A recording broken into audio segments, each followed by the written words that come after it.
अस्सलामुअलैकुम, मैं हूं doctor Sadiya Alvi and welcome to my channel. आज मैं बहुत ही सेंसिटिव टॉपिक पे बात करना चाहूँगी, जो कि बहुत सारी ख़वातीन मुझसे पूछती भी हैं, क्लिनिक पे भी आके पूछती हैं और अक्सर जो ख़वातीन हैं उन्होंने पूछा होता है और कुछ ख़वातीन शर्म की वजह से पूछ भी नहीं पाती। मसला जो है वो ये है कि क्या हमल को ठहराने के लिए मर्द और औरत का इकट्ठे फारिग होना ज़रूरी है।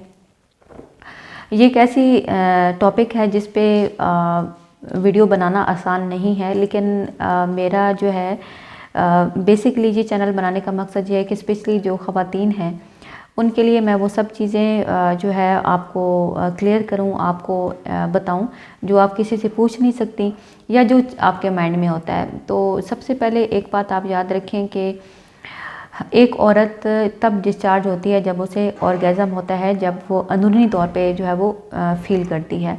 अब बहुत सारी जो ख़वातीन होती हैं उनका जो ऑर्गेज़म है वो जल्दी नहीं ले पाती और जिसकी वजह से वो डिस्चार्ज नहीं होती। अब हमारी सोसाइटी में ये सोच बहुत कॉमन है, बल्कि बहुत सारे लोग यही सोचते हैं कि शायद मर्द और औरत इकट्ठे फारिग नहीं होंगे तो हमल नहीं ठहरेगा।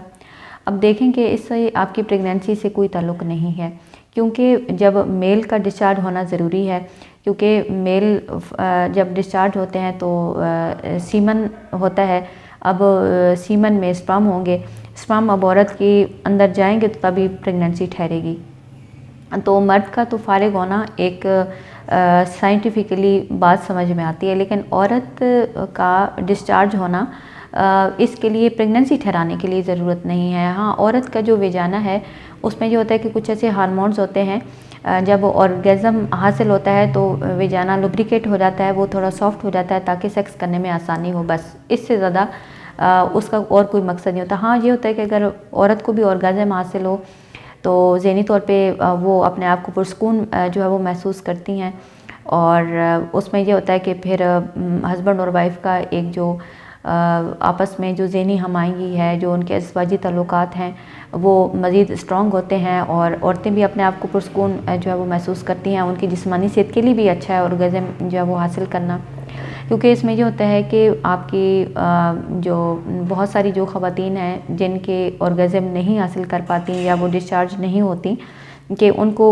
वो सुकून फ़ील नहीं होता कि वो डिस्चार्ज हो पाएँ। उसका नुकसान ये होता है कि वो वाटर जो कि बाहर रिलीज़ होना होता है, जो खारिज होना होता है, वो अंदर ही अंदर कहीं दब के रह जाता है, जिसकी वजह से बच्चेदानी का टेढ़ा हो जाना और बांझपन के जो है वो नुकसानात फिर सामने आते हैं देखने में। लेकिन ये उन ख़वातीन के अंदर होता है जिनकी 10 से 15 साल शादी को गुजर चुके होते हैं। लेकिन ये है कि औरत का ऑर्गेज़म हासिल करना उसकी सेहत के लिए, उसकी ज़हनी सुकून के लिए, उसकी जिस्मानी हेल्थ के लिए अच्छा है। लेकिन अगर आप इस पॉइंट ऑफ व्यू से अगर देखें कि दोनों इकट्ठे डिस्चार्ज होंगे तब प्रेगनेंसी होगी, अगर दोनों इकट्ठे डिस्चार्ज नहीं होंगे या दोनों की सेम टाइमिंग नहीं है तो हमल नहीं ठहरेगा, तो ये एक सही बात नहीं है। बस ये है कि औरत की प्रेगनेंसी के लिए मर्द का जो स्पर्म है, जो सीमन है, वो होना ज़रूरी है, तो जो कि सीमन में ही होता है। तो ये आप चीज़ ध्यान में रखें। ऑर्गेज़म एक अलग चीज़ है, उसके अलग बेनिफिट्स हैं, लेकिन उसका इस चीज़ से कोई जो है वो ताल्लुक़ नहीं है कि दोनों इकट्ठे डिस्चार्ज हों तभी प्रेगनेंसी होगी या नहीं हो रहा है तो हमल नहीं ठहर रहा।